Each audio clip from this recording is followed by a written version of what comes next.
Kia ora koutou katoa, welcome back to the Black Jersey. My name's Max and I'm the host of this channel. A big thank you is always going to go out to my patrons at the start of every video, and if you're a new viewer of my channel, just remember to like this video and subscribe to me if you enjoy my content. Today's video is going to be discussing the World Cup quarter-final between the Black Ferns and Wales, which was an absolute smash and grab, one-sided affair, but as we head up to the spiciest stage of the tournament, there's a lot of very strong talking points we've got to get through, as the Black Ferns could be World Cup champions after just 160 minutes of rugby. I'm going to dive into the attack of the team first. I'm going to kind of have a look at some cracks in the system afterwards and compare it to the opponent's defense, and of course I'll always go over match stats when I'm reviewing an actual game. Let's just strap on the seatbelts, let's get in for the ride and enjoy what's to come. The first try we'll take a look at was scored by Rugby, and it all begins with a Black Ferns ruck inside the Welsh 22 during the 19th minute. One try we'll talk about later has already got to the scoreboard. With the Black Ferns backline out of frame but not quite yet organised, Amy Rule takes the ball into contact to gain the team another 2 metres. With 9 Welsh players, including 3 on the ground at the previous ruck, 8 Welsh players remain near the ruck as Rule goes to ground. Georgia Ponsonby and Alana Bremner, however, are now positioning towards the open side of the pitch. As Ponsonby and Bremner go wide, Coxedge turns to pass, with 9 Welsh players far too slow to move away from the ruck. Coxedge's pass goes to the back line, who have set a pre-planned move, devised to take advantage of too many opponents drawn into a ruck.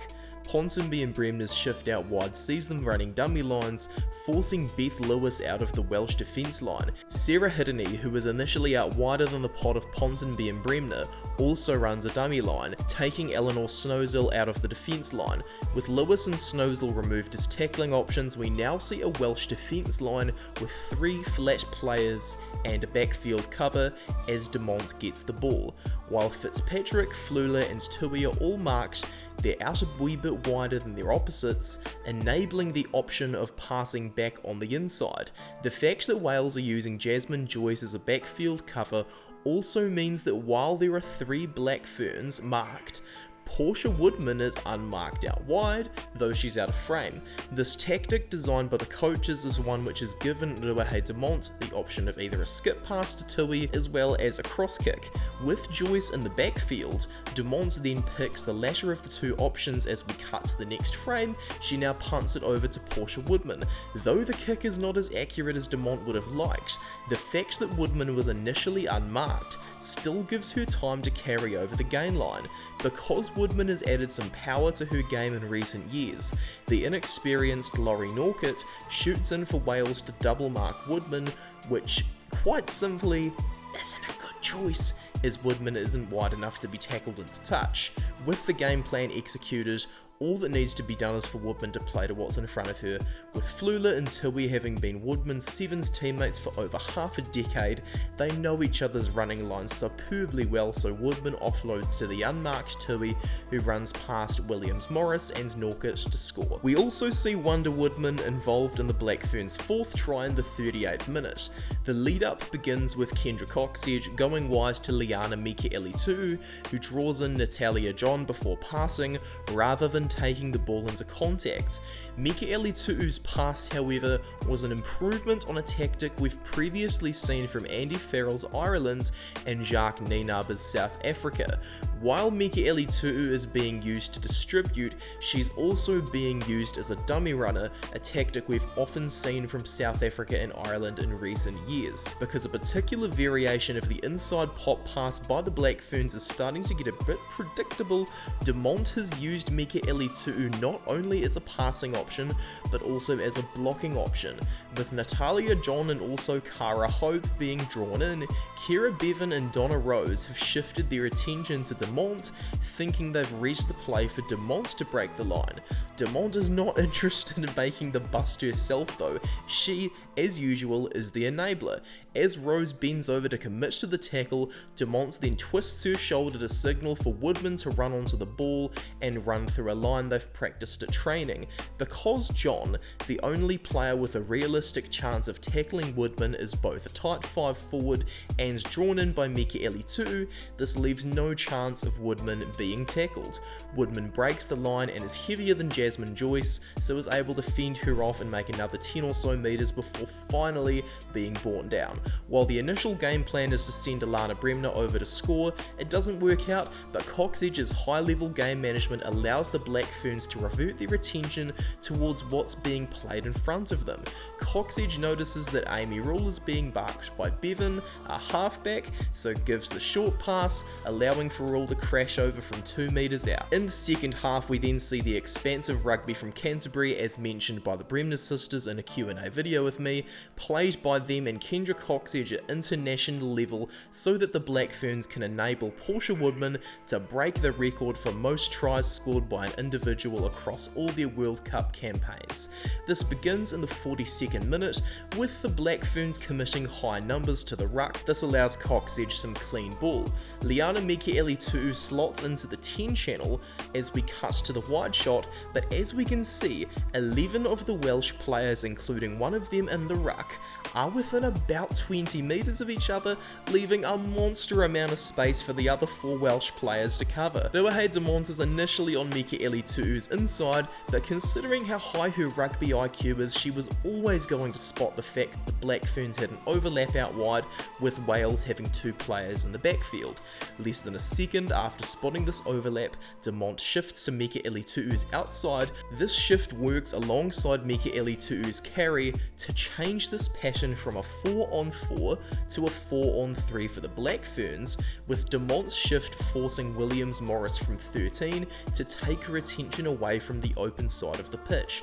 Williams-Morris looks to tackle Demont, who appears to want to take the ball into contact, but this method of exploiting the overlap is pre-planned, and cohesion with Fitzpatrick, another one of the Blues teammates, happens, with Demont not even needing to call the move. Alana Bremner, of all players, slots into the 13 channel and uses her phenomenal athletic ability to sucker in the inexperienced Norkett once again before she offloads to Stacey Fleuler. While Williams-Morris has began retreating as the last-minute tackler, her effort isn't enough, and Fleuler delivers the killer blow and gives the pass for Woodman, who deservingly breaks the record and puts the scoreline out of reach. The mantra I kind of noticed from all the other tries, that was Sarah Hiddeney, 2 for Luca Connor, 1 for Alana Bremner, and 1 for Ruahei Demont. These were all based off just dominating up front, having the grunt in the forwards, and that was so awesome to see considering what's happened since last year and that pretty dodgy end of year tour for 2021. We're going to look through the match stats now to explain how this dominance ended up happening, and we can start right off with the tackle percentage. Wales did not defend very well at all. They had just 75% for their tackle percentage. The Black Ferns, consistent as ever, it was 92%. Goal kicking success, we can leave that one alone, but the ruck success, quite interestingly, it was 95% for both teams, and a pattern I've noticed with the All Blacks is that whenever they've lost in 2022, they've been deficient in this percentage, so maybe it's not necessarily the case for all teams. Over to the lineouts one, the Black Ferns dominated that though. That's another sign that they were dominating up front, and of course the scrums, that was a higher percentage as well, so when you consider those, it's no wonder they had all the decent front foot ball, especially with these props and locks in such good form. Wales also conceded more penalties, as we can see, so that definitely didn't help the Welsh case, especially as the Black Ferns conceded 3 in their own half. Wales only took the penalty goal once. We're now going to go to possession. Despite just having 56% of it, the scoreline is still so uneven. Possession does not always mean you're going to win by a massive margin, guys. It's a wee thing that we've really uncovered throughout this whole season, whether we're covering the girls or the guys. Now, I'm just going to explore the idea of cracks being in the Black Ferns system, as I said at the start of the video.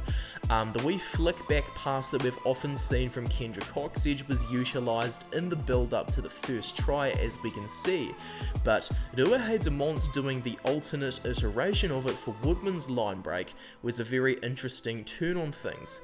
Perhaps the flick back inside has been a red herring all along, or they're using different variations of it at training, and they're gonna bring them out of the bag for England and France, having used these guys as red herrings.